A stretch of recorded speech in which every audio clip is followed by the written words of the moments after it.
اشفقتم، ڈر گئے، ان تقدموا بین یدی نجواکم صدقات، کہ تم سرگوشی سے پہلے خیر خیرات دو. فَإِذْ لَمْ تَفْعَلُوا، اگر یہ نہ کر سکو، وَتَابَ اللَّهُ عَلَيْكُمْ، اللہ نے معاف کیا، فَأَقِیمُوا الصَّلَاةَ، نمازوں کی پابندی کرو. پہلے فرمایا ہر شخص آتا ہے پیغمبر سے کہتے جی مجھے ایک مشورہ ہے، کام ہے. نبی ایک ہے، امت کتنی ہے؟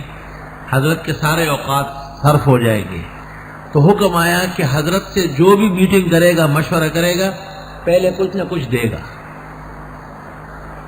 مولانا عبدالشکور دین پوری رحمۃ اللہ علیہ کا جلسہ تھا، اور مولانا بہت طبیعت ناساز تھی، لیکن تقریر کی. تقریر کے اخیر میں کہا کہ بھائی مجھ سے مصافحہ نہ کیا جائے، میری طبیعت ناساز ہے. لوگوں نے کہا یہ نہیں ہو سکتا، مصافحہ ضروری ہے، ہم 10 دن سے انتظار کر رہے ہیں. تو مولانا نے کہا ٹھیک ہے، پھر خالی ہاتھ کا مصافحہ نہ کریں، ہاتھ میں نوٹ لے کے آنا. صرف 2 آدمی آئے، باقی سارے جتنی گوتی ہوتی ہیں کے لوگ پیسوں اور میرے خجا سمجھ لگی. صرف 2 آدمی. ایسے تو شیدائی ہوتے ہیں، دودھ پینے والے مجنون ہوتے ہیں.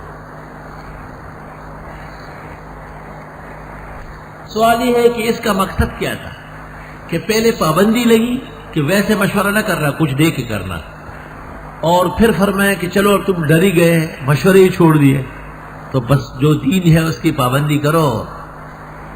جو عقل مند لوگ تھے وہ سمجھ گئے کہ ایک تو حضرت سے مشاورت کم کرنی ہے تاکہ حضرت کا وقت ضائع نہ ہو، اور دوسرے اللہ تعالیٰ اس سے خوش ہوتے ہیں کہ اس کے نام پر خوب خرچ کیا جائے. تو جو ڈر نہیں گئے تھے وہ بددستور دیتے رہے، پیسے دینے سے بہت جلدی ڈر جاتے ہیں. اشفقتم ان تقدموا بین یدی نجواکم صدقات فإذ لم تفعلوا ولا تاب اللہ علیکم فاقیموا الصلاۃ.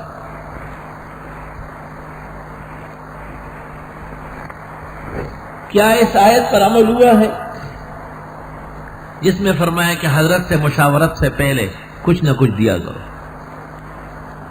کہتے ہیں کہ علی المرتضیٰ نے جیسی آیت سنی فوراً کسی فقیر کو پکڑوایا، 3 دینار، اور حضرت کی خدمت میں حاضر ہوئے.